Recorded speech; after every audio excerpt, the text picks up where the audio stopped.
for those who love it loud.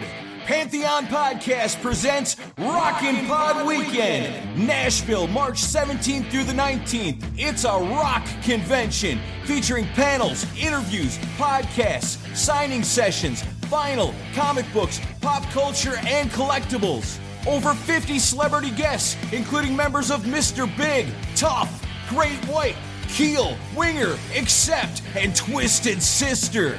Live concerts including Rare Hair on Friday, Keel Fest 2 on Saturday, and Eric Martin's Big Acoustic on Sunday. Plus a rockin' comedy show featuring Courtney Cronin-Dold, Don Jameson from That Metal Show, and Craig Gass from The Howard Stern Show, and a whole lot more. Full details at rockinpod.com. Rockin' Pod Weekend is presented by Pantheon Podcasts in association with RFK Media, Third Power Amplification, and BobbyDreyer.com.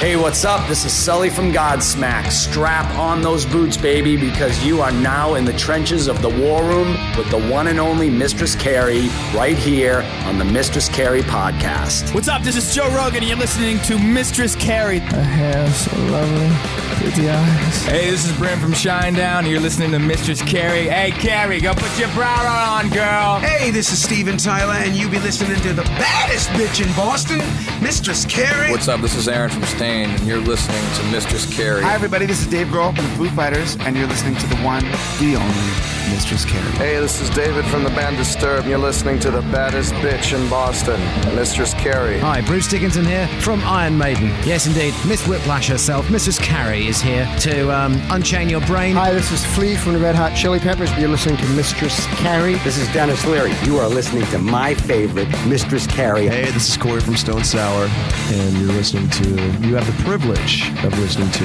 Mistress Carrie. Oh, God. Oh, yeah. Hey, it's Mistress Carrie, reporting for duty from MCHQ for episode 142 of the Mistress Carrie podcast. And I want to remind you about all of the Mistress Carrie gear you can get yourself hooked up with in the shop at mistresscarrie.com. You can stay warm this winter with beanies, pom-pom or no pom-pom, plus a Mistress Carrie hoodie. And if you're planning to go to a show, you need the Mistress Carrie concert-approved clear waist pack. If you got essentials you need to take into a concert or sporting event, there's a lot of baggage restrictions. Get the Mistress Carrie concert-approved clear waist pack in the store for only $20. Plus, you'll find coffee mugs, t-shirts, sticker packs, shot glasses, pint glasses, a 7-in-1 bartender tool, and even a set of coasters. Log on to mistresscarrie.com and check out the shop. This week, my guest, Tyler Connolly from Theory of a Deadman, is making his third appearance on the Mistress Carrie podcast. You can also find him on episode 34 and episode 80. And Tyler came back on the show to talk about King Charles and Queen Elizabeth, the difference between American currency and Canadian currency, becoming a new U.S. citizen, and the civic duty of jury duty. We talked about Theory of a Deadman's recent tour in Australia and what it was like to hold a koala bear. You never know what Tyler and I are going to talk about. And, we also ended up talking about reading glasses, flying, falling off the stage, homemade explosives, truck stop shopping, the Boston Marathon, and so much more. That's just the stuff we talked about by accident. He really was supposed to talk about the band's upcoming new album, Dinosaur, that's getting released on March 17th, and Theory of a Deadman joining forces with Skillet and Saint Asonia on the Rock Resurrection Tour.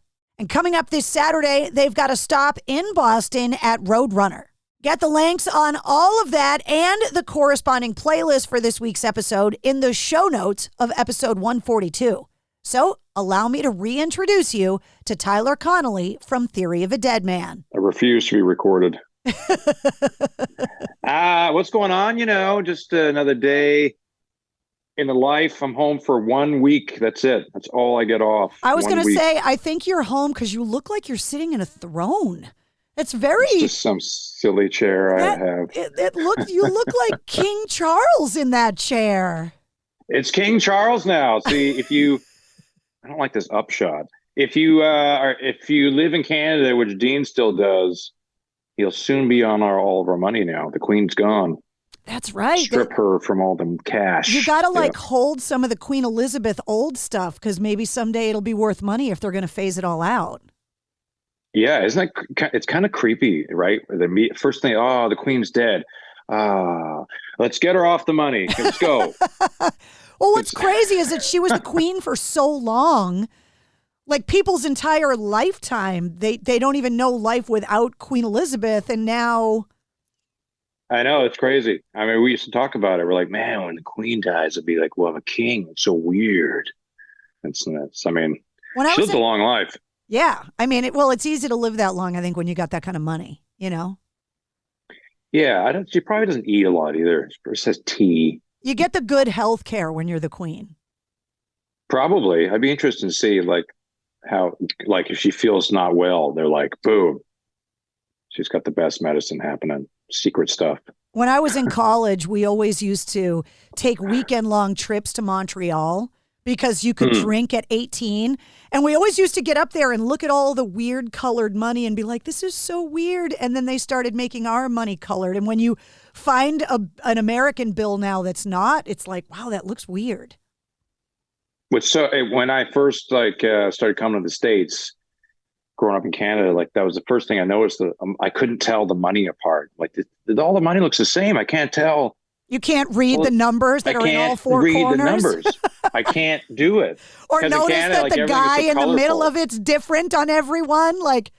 Who's this guy? I just got I'm 12 years old. Who's Benjamin Franklin? What president was he? So, yeah, because in Canada, everything's so colorful, so you don't have to look. You just purple, there you go. Now you're a dumb American. Are you officially American? I am, yes. I am an American citizen. So now I'm afraid that they're going to send the thing to my house, which they do immediately, which is they want you to do jury duty. So I don't want to do it. I get summoned for jury duty every 3 years like clockwork since the day I turned 18. And I know people that have never had it. And I get called for jury duty every 3 years like clockwork. There's got to be ways out of it, right? And there are tricks, you go there and you wear some really inappropriate T-shirt. It's a lot harder than you think. I almost got put on a murder trial once. Oh, thanks. And the reason why I got to the point where they had to submit a list of the witnesses that were going to get called. And I knew one of the cops that was going to get called to testify in the trial, and they kicked me off the jury for that. So that's it. You got to get on the technicalities. Yeah. That's what it is. You can't just walk in there and lie and try to get out of it now. And when you think about it, right, if you ever got accused of something, especially if you're innocent, your fate is now in the hands of the people too dumb to get out of jury duty. I do look at it as a civic duty, our legal system has to kind of function. And I think it's interesting, but it is kind of weird. I will give you a tip, though, if you ever get called for jury duty, because you get stuck in that room all day, right? So everybody brings a laptop or whatever. If you're going to if you ever get summoned to jury duty, bring a power strip. Because there's always a run on electrical outlets. And if you bring a power strip, everyone's your friend and they will share snacks with you. That's a good idea. Were you the, what do they call the person that's the jury boss? The foreman or something? The foreman? Yeah. I never got put on the jury, but you just sit in that room waiting to be chosen. And you just sit there all day. And so I brought a power strip with me. And now every time I go to jury duty, I bring a power strip and I make friends very easily. Because otherwise you're fighting for the outlets to charge your stuff. Courts are the worst. I've been to court a couple times because I had crimes against me. So I had to be, a witness. But just going to court, you see, you can see people dressed. You could see the suspects dressed in their a tie, and the one I saw went in there. One kid was throwing up. Yeah, this one kid was 18. He was so nervous, you could tell. I was like, and of course you go in there and they treat you like trash. They treat you like you're a suspect or something. Yeah, they try to grill you like Matlock or something, and you're like, well, you're the tattooed rock and roll guy, so Yeah. Yeah, they don't allow you to bring drugs in there, I found. No, that's frowned upon. Yeah, for sure. So I'm excited. I'm going to see you this weekend. You're playing this new venue called Roadrunner that's really, really nice. Yes, we never played there before. I love the name, though. Yeah, it's cool, right? The name is awesome. We love Roadrunner. It's going to be great. The Rock Resurrection Tour with Skillet and Saint Asonia. No statement about the state of rock in the world that you named it that. No, not making a statement at all. We just try to find something that was easy to say. It was going to be called something else, like the Rock, something to sound like Resurrection. There was 2 names we were battling over, and that was the one we picked. But I don't know. It just sounds like Rock Resurrection because we die and now we're coming out of a cave. I don't know. Well, kind Who of. knows? Every time you and I have talked in the last few years, I had to look it up. We talked the first time you came on the show at the end of January of 2021. And then we talked again at the end of December of 2021. And you guys were playing at the Worcester Palladium. But because of COVID, you guys were in a bubble and I couldn't come see you. So even though you were like right down the street, we had to do the interview remotely because we couldn't be around. So I'm actually going to see you this weekend. And like I might be able to hug you. Yeah. We might be able to be in the same room. Oh, so it's going to be great. Knock on wood. It's going to be awesome. Finally. You guys are out on the road, obviously gearing up for the release of Dinosaur, which comes out on what should be a holiday in Boston. It's the first day of the Boston trifecta, St. Patrick's Day. Yeah. Boston's probably got the most Irish people, probably. Is that the stereotype? Outside I think you guys of Ireland, it has the most Irish people outside of Ireland. Yeah. Yeah. So it'll be good. I'm gonna get some Guinness. I'm gonna get some Harp beer. Also, I like Harp ale. That's really good. Or is that a lager? Maybe it's a lager, I think. Yeah, I'm into March 17th. That's a great day. That's also my grandfather's birthday, who actually was named Patrick. Oh, there you go. Not bad. Yeah. Yeah. St. Patrick's Day in Boston is the first of the Boston trifecta, they call it. So it's like the official, screw the groundhog. St. Patrick's Day is like when we know it's spring, that we made it through the winter. But it's also the first of the 3 big drinking days, which is St. Patrick's Day, then opening day for the Red Sox, and then Marathon Monday. Oh, okay. So those 3 days, your liver gets like an Olympic level workout. My Lord. Yeah. Yeah, that should be good. Well, the last time. Go ahead. I was going to say I'll have a drink on all those 3 days. That's fine. I'll do it for Boston. The last time you and I talked, it was still the world is weird. We don't know what's going on. And obviously, shortly after that, you guys kind of buckled down and started working on this record. Did the state of world events dictate the album, or did you purposely try to avoid what was going on in the world when you made this record? Because it's kind of one or the other. Try to avoid. I mean, I think it just kind of, I found it very, very difficult to actually be creative during the whole downtime. I just wake up every morning, I'm like, yuck. I think it was just like in a holding pattern. It's like sitting on the tarmac at an airport. Well, we talked about your affinity for like jigsaw puzzles and stuff. Like you had to keep yourself occupied somehow. Yeah, I was doing like made a rug for my mom or something. Which you never posted pictures on social media, and you promised me you would. Okay, you know what? I'll do it today. I have. My mom says she was going to hang it because she didn't feel it was right to step all over it. So I'm like, that's nice, Mom. So I don't know if she hanging it or not. She probably just threw it in the trash. I'll find a photo and I'll post it. It's going to go next to the shelf of like your high school like athletic trophies. I would be like, Meet the Parents, where he goes to his parents and they have like all of his awards, but they're like 7th place. That's me growing up. There was no blue ribbons for me. Did you play any sports in high school, or were you just the music guy the whole time? Music. No, I didn't play any sports. I played sports when I was a kid, like baseball, rugby. But no, high school was just, I mean, I didn't go to high school. I skipped. I was the stereotypical, like, got to lunch and then just went home, play guitar. Just guitar. That was it.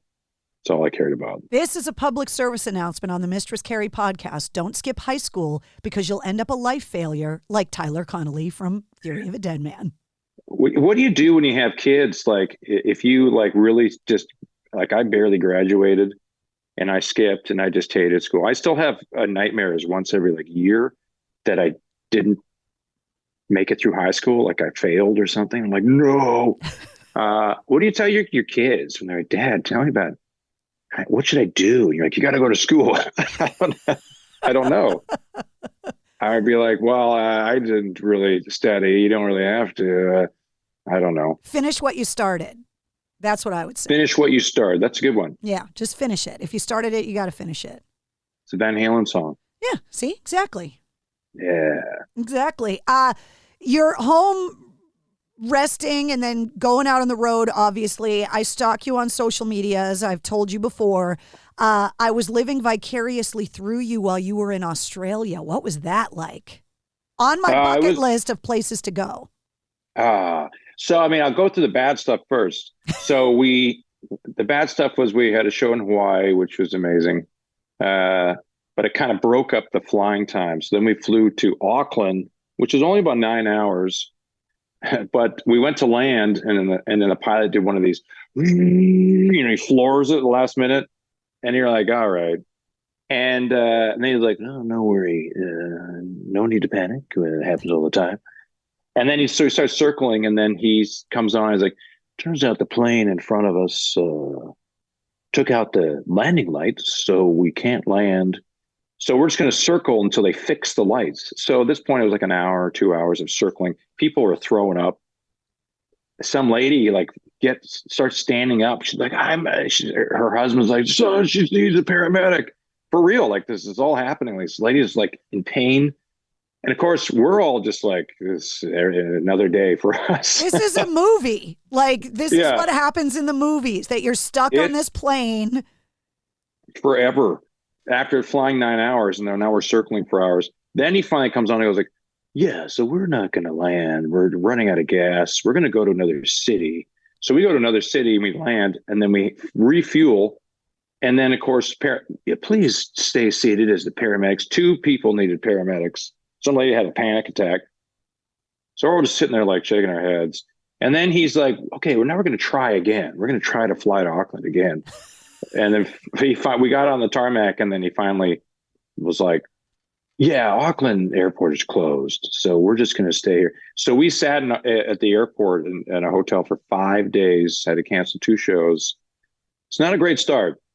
Not a great start. So now on to the good stuff. So we finally got to Australia and immediately went to the zoo and got to play with koala bears and kangaroo. See, that's on my bucket list. First of all, Hawaii's on my bucket list. Never been. But I always wanted a koala as a little kid, and I just want to hold one, just like once. Yeah. I just want to hold those pet the little fluffy ears. They go like this. They tell you how to hold your hand. They're like, put your hands like this. And then they just put his bum in your hands, and he stands like this, and then he puts his hands on you like this, and then it's like a little baby. But they're quite heavy, but they're really slow, like a sloth. They turn like this. Don't they all have syphilis or something? I don't know. I mean, that's usually, I hear that a lot on tour, but I don't know about the koalas. No, I heard that there was a problem with the koala population because there's it's like syphilis or some kind of sexually transmitted disease. Gonorrhea. Yeah, koalas have chlamydia. Yeah. I don't know.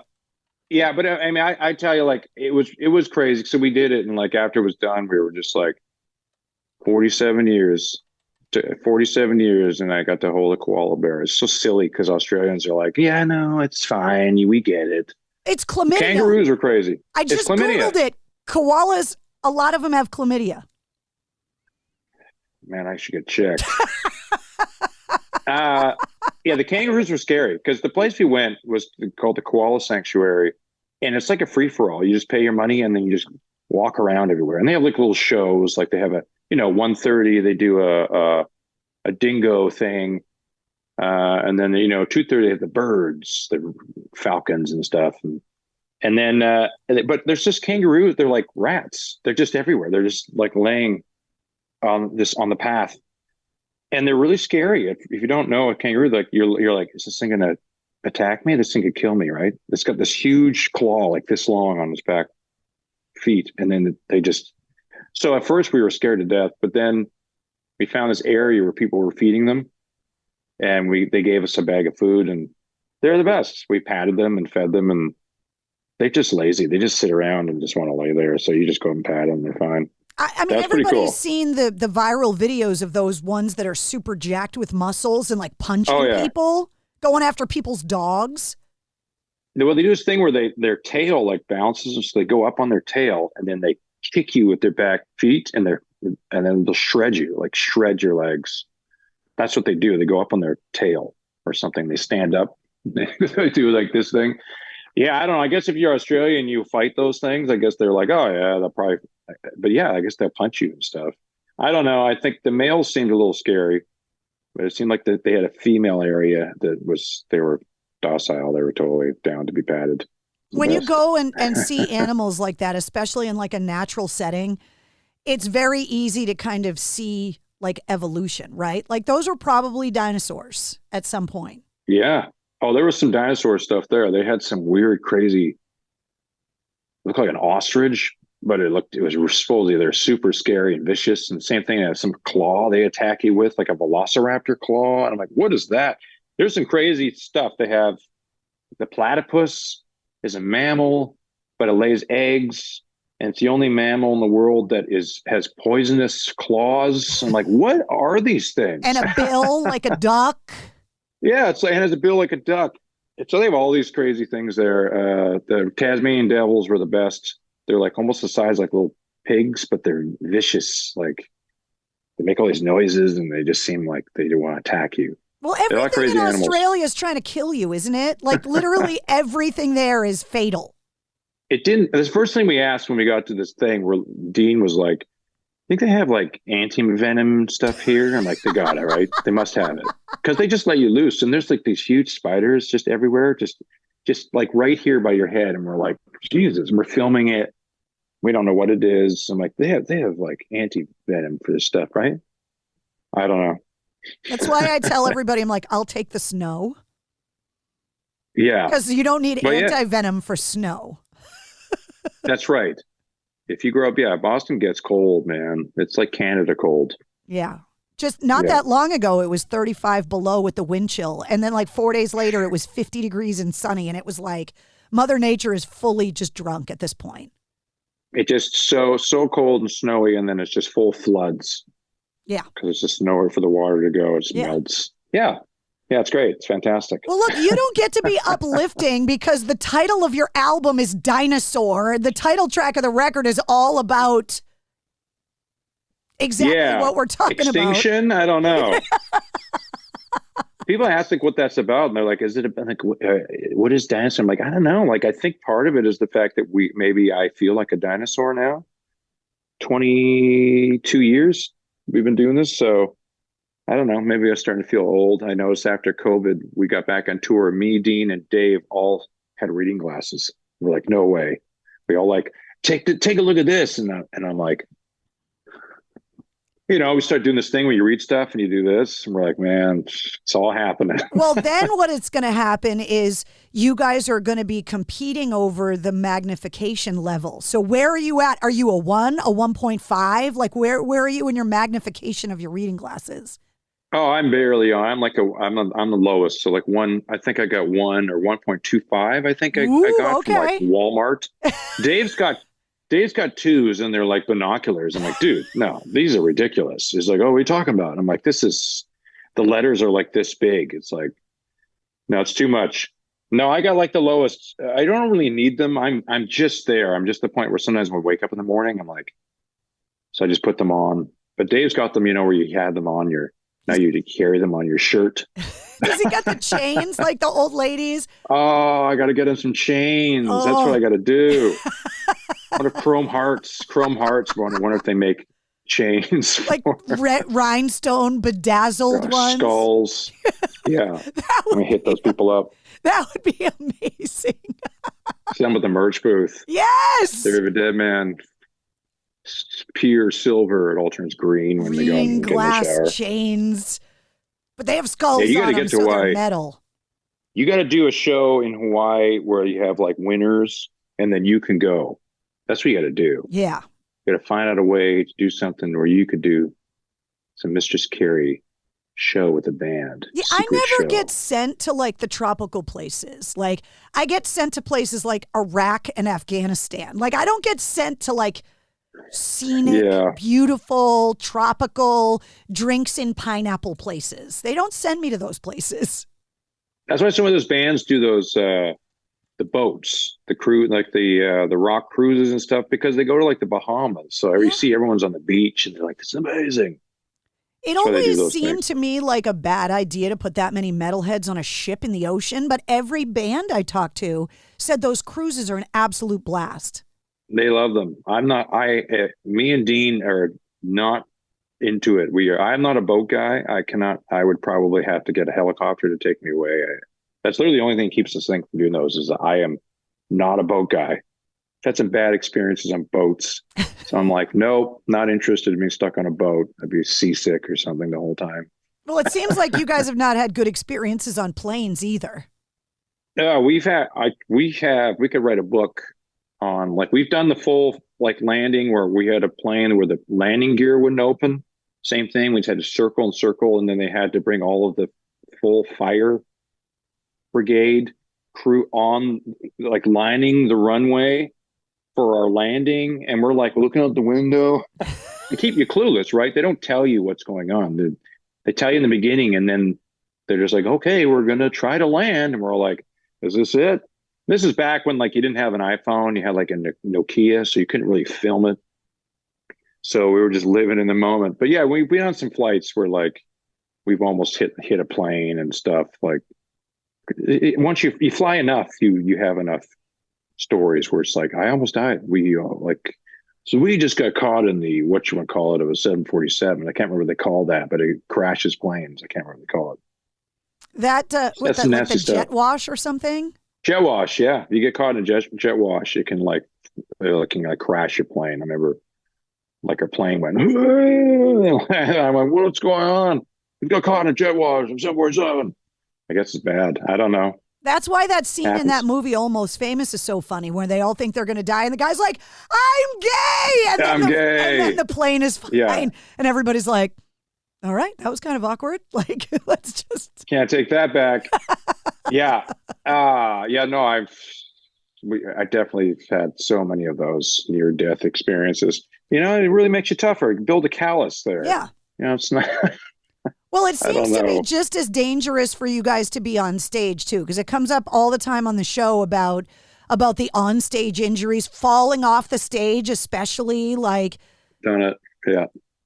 Oh, yeah. I've fallen off like a 6-foot catwalk. I just got to the end of the stage and just kept going. And I landed on top of a security guard's head, and my jaw hit his head and smashed my teeth together, and I knocked him out. You knocked out your teeth? No, I knocked out the security guard I landed on. Oh, that was so bad. I mean, it hurts so bad, but I had to crawl back on stage and finish the show. I mean, it hurt so bad. I think I cracked some ribs. It was bad. But yeah, we've all done it. It's just, I don't know what's, like, you're just looking at women in the audience or something. I don't know what happened. That's exactly what it was. Don't even lie and say you guys we were focusing on the musicality. No, you were staring at my the eyes chicks. Closed. You know, I was singing really important lyrics. Yeah. About a bad girlfriend or something. Yeah. Hate my life. Some really, really deep lyrics. Yeah. And then you knocked a guy out with your chin. Oh, yep. Poor dude. You know, it's crazy. Years later, I ran into the dude. Or I ran into some other guy that was his roommate or something. He's like, you knocked out this dude that was my roommate. And I'm like, no way. Okay. Yeah, I don't know. It comes all full circle. I have to talk to you about the new single Ambulance, because having been in radio for as long as I have been, every once in a while a song comes up. And when we play it, people think they're getting pulled over because they're in the car and they hear the sirens and they go into a full-blown panic thinking that they're going to get a speeding ticket or something. And it's because you guys put the sirens in the song. Yeah, it's great. There used to be, because it's a synthesizer or something, but I put in real sirens, but we took it out because we thought that was cheese. But yeah, that's cool. People think they're getting pulled over. That's amazing. Sorry. I love it. Yeah, that's a fun song. That song started out really serious, and then we just turned into a fun like rock song, just about having a night so ridiculous that you're just gonna get so drunk that you just end up in the back of an ambulance. I just thought that was a great idea for a song. Has that ever happened to you that you've ended up? Have you taken an ambulance ride? Ever? Never. I've never been in an ambulance. I mean, I think growing up in Canada, like you start drinking when you're like 14 because there's nothing else to do. So I just remember getting so drunk as a kid when you're just like, you're not prepared for it. You're just too young and you weigh like 130 pounds and you chug like a huge thing of California Cooler or something. And then you're just so violently ill and your friends are like laughing at you, and they're trying to force you to drink more. That's really what the song was about. Just how mean your friends were. They just want to see you die of alcohol poisoning. And yet you love them anyway. We all have those friends that are like, no, that's a really good idea. You should do that. Yeah, 100%. Oh, we all have that. We know it's one guy. He's the guy that literally gets us, he's the enabler, gets us in all the trouble. I just had that conversation a couple weeks ago with Clint Lowry from Seven Dust, and we were joking about, like, in the early days of the band, the decisions that he made that he knew and would tell himself, like, this is a really bad idea, and yet I'm going to do it anyway. Did he say what some of them were? Well, I was around for a lot of them. They're just, dumb things that you just know, decisions you make, things you're going to put in your body, chances you're going to take, things you do when you're young and stupid and a rock star that you probably at this point understand, wow, that was really stupid.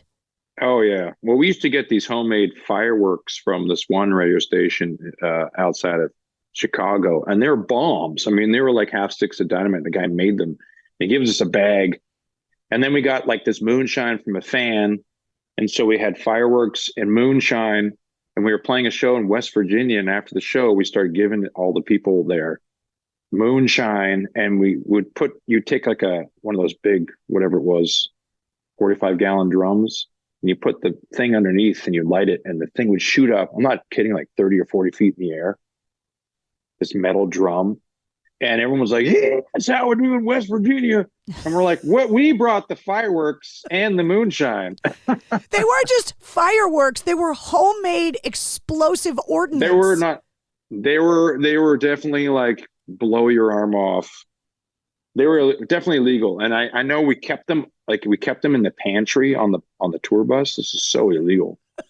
And at one point, I think in the middle of the night, Dean got up and he just threw them. Like, he's like, this is nuts. Like, this is like, we're going to die. This is, why are these on the bus? And we're like, I don't know. See, now that could have kept you from citizenship. It could have, if they only knew. Now they knew. Now they know, and they can't take it back. That's baby. Right. How long ago did you become a citizen? You went through, obviously, the whole taking of the test thing? Yeah. So I had a green card for 10 years. So I got citizenship during COVID, actually. So it was kind of sad because I think a lot of people look forward to the whole thing where there's a big group of people.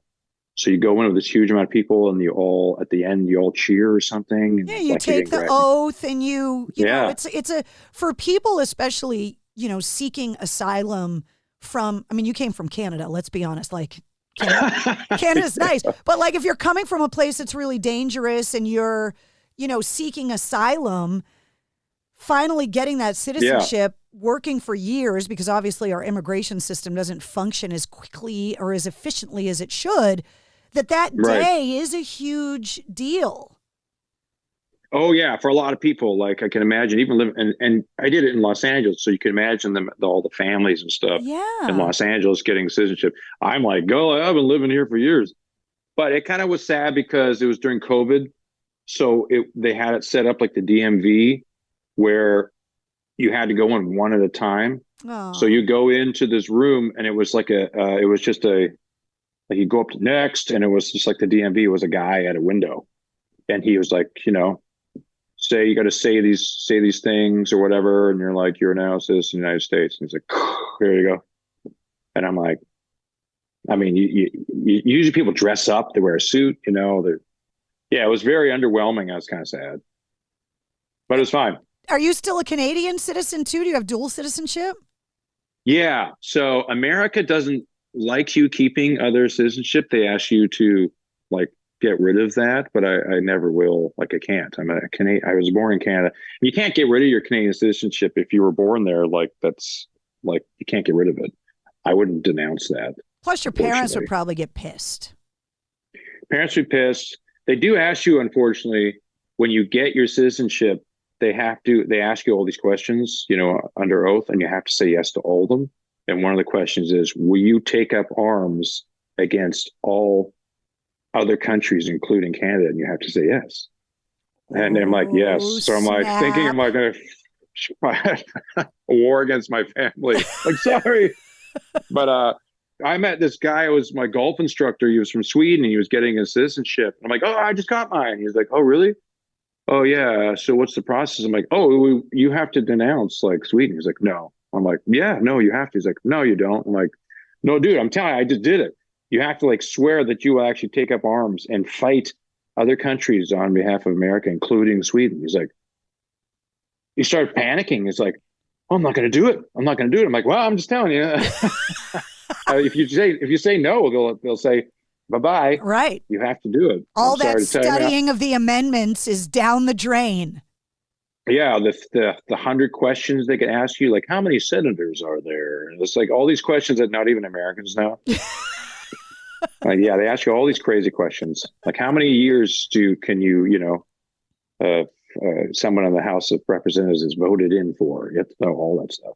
Well, now that you're American, though, now you can complain because you're not an outsider. You're in the system now. Now you can bitch. It's a license to bitch. Now I can bitch. That's right. The first thing I did. I tell people, I tell the guys in the band, I'm like, hey, I can complain now. Before I was just happy to be here. Now I can complain. Yeah, it's great. And now that you're back on the road and you can really embrace like American culture at 3 a.m. when you stop at the truck stops now. Like now you're like, these are my people. Yep. Buc-ee's, go to the what's the Pilot? What's the other one? That's the big one. Oh yeah. Well, yeah, you go in those truck stops that are like full groceries. I mean, they have rows of aisles of beef jerky, and then they have like showers and shower rooms and stuff. There's serious murders that happen those, right? I mean, that's got to be murder central. They must have like places you can dump bodies. I mean, is that bad to say? I don't know. No. I mean, how many serial killers have you heard about that were like, and that's how they didn't get caught for so long, is that they were long haul truck drivers that were just all over the country all the time. It does happen. We would joke. We would talk about being in a band. Like, being in the band is the best cover. I mean, we could murder people. We could be like hitting it, and then we just get on the bus and we're gone.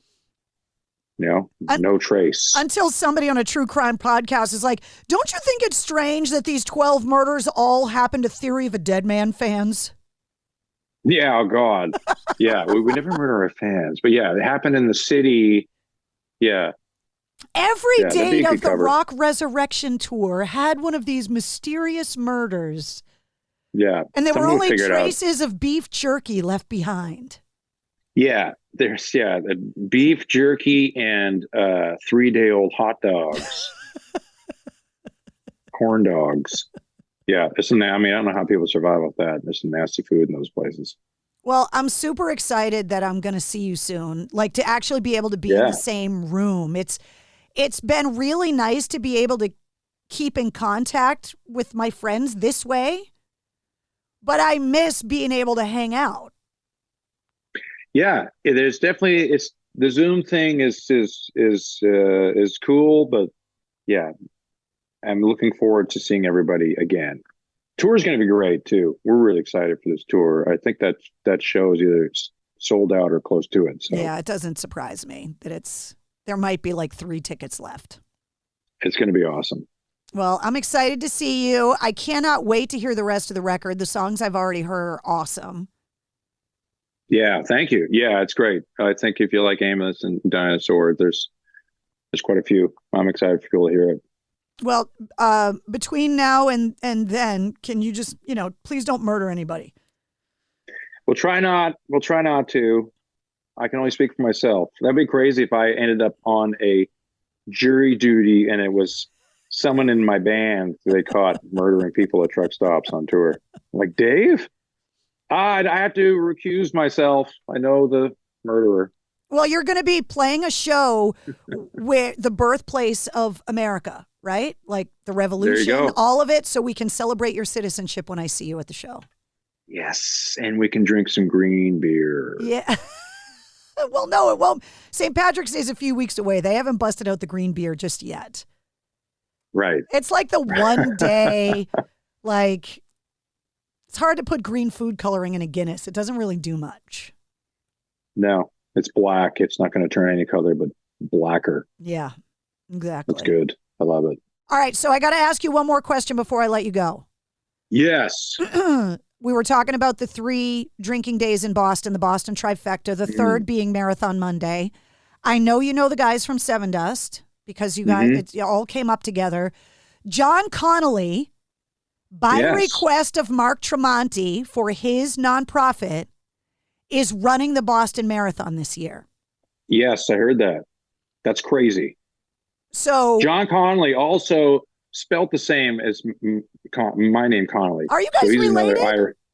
No, we probably are if you really do one of those 23andMe or those things are called. I bet we are because, I mean, it's just spelt the same. So I'm sure we came from the same town in Ireland or something like that. John Connolly. But yeah, isn't that insane? Yeah. So what was your question? Well, prediction for John Connolly. How fast do you think he's going to run the marathon? Is he going to finish? Like, give me your prediction. Wish him well, because obviously Marathon Monday around here is such a huge deal.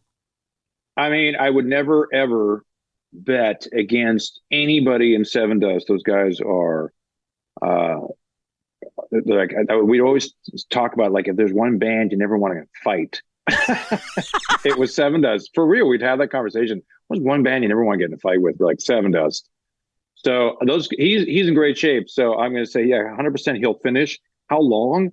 I don't know. Like, how fast is 3 hours? Is that fast? Well, let me give it to you this way. I ran it in 2019 before the pandemic, and it took me 6 hours, 24 minutes, and 50 seconds. So the over-under is he going to cut my time literally in half or not? Could he run it twice in the time it took me to run it once? I don't know. I know that, like, in order to run a marathon, like, you have to there's a book you can buy, and it tells you, like, 6 months out, 3 months out, and it tells you what you have to run every day. Like, today you have to run 5 miles. Tomorrow you have to run 2 miles. And it's like, and it prepares you. Yeah. Because I have friends that run marathons. I followed it. It's still, it trains you, but running the marathon itself still sucks. And is there a wall? They talk about the wall. You hit a wall or something? Yeah, like where you literally. Well, it's called Heartbreak Hill. It's at mile 20 of the Boston Marathon. They call that the halfway point because the hills kill you. And then you get to the top of the hill and you're like, I have 6.2 more miles to go. It's why they call it Heartbreak Hill. I burst into tears at the top of Heartbreak Hill. It was awful. Oh, the concept that there were 6.2 more miles to go, I was just like, I can't finish it. I finished it, but it sucked.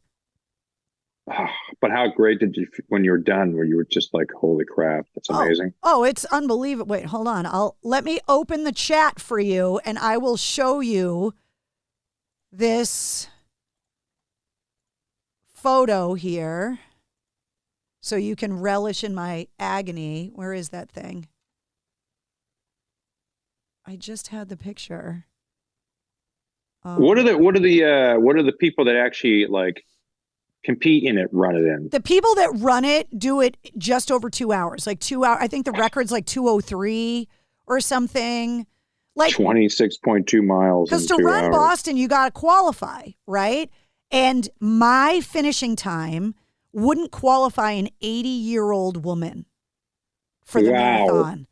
That sounds so insulting, but I'll tell you right now, like, I don't think I could do it the time you did it. I don't think I could finish it. So good for you. And here it is right there. That's me at the start at Heartbreak Hill. I see you. Yep. The bottom left is me like making the last turn to finish, and then the picture in the bottom right is me at the finish line. Like, those are the 4 emotions of the Boston Marathon right there. But look how happy you are on the 4th one. Yeah, it was amazing. I couldn't believe I did it. 27559. You got that hanging somewhere? Yeah. Oh, I have it mounted in a shadow box with my medal. Yeah. That's awesome. Because the only other way to run it is to either qualify or to do what John's doing, which is to run for a charity. I see. So I ran for a charity. That was the only way I could get a bib. Yeah. HGH, what was it? I ran for the home base program, which is a partnership between the Boston Red Sox and Mass General Hospital, and they specialize in treating veterans with traumatic brain injury and post-traumatic stress. So that's who I ran for. That's a great cause. Yeah, it was awesome. MGH. Okay. Yeah. Mass General Hospital, home base program. It was their first year having a marathon team, and that's who I ran for. But John is running for Mark Tremonti's organization, which is amazing. So that's the over-under. Is he going to cut my time in half or not? You say yes or no? I'm going to say yes. Okay. I think he can do it in 3 hours and change. Okay. That's tough. All right. I say no?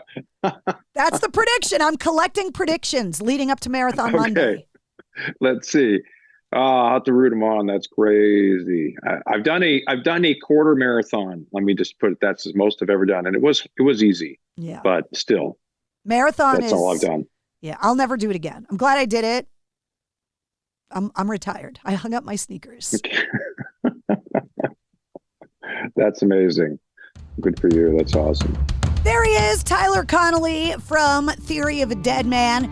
You can check the show notes of this episode of the podcast and find the links to his other appearances on episode 34 and episode 80. You'll also find the link to get tickets to see the band this Saturday night at Roadrunner on the Rock Resurrection Tour with Skillet and Saint Asonia. And you'll find the link to this week's corresponding playlist. I make a playlist for every full-length episode of the podcast that features all of my guest music and all the other music that we talked about in the interview. You'll find Tyler's links, Theory of a Deadman's links, and all the Mistress Carrie links as well. If you liked what you heard, don't forget to like, follow, and subscribe to the Mistress Carrie podcast. New full-length episodes come out every Wednesday, plus every weekday you get the sit rep. All your rock news, music headlines, and industry info in around 5 minutes. And you never know when we're going to release a bonus episode. You can join me every Tuesday night live on my official Facebook page for my video show, Cocktails in the War Room. And you can always find me on the radio on The Mistress Carrie Show. Full episodes of the Mistress Carrie podcast are now available on my official YouTube channel. Get the details on all that and more at MistressCarrie.com. The Mistress Carrie podcast, a proud member of the Pantheon Podcast Network.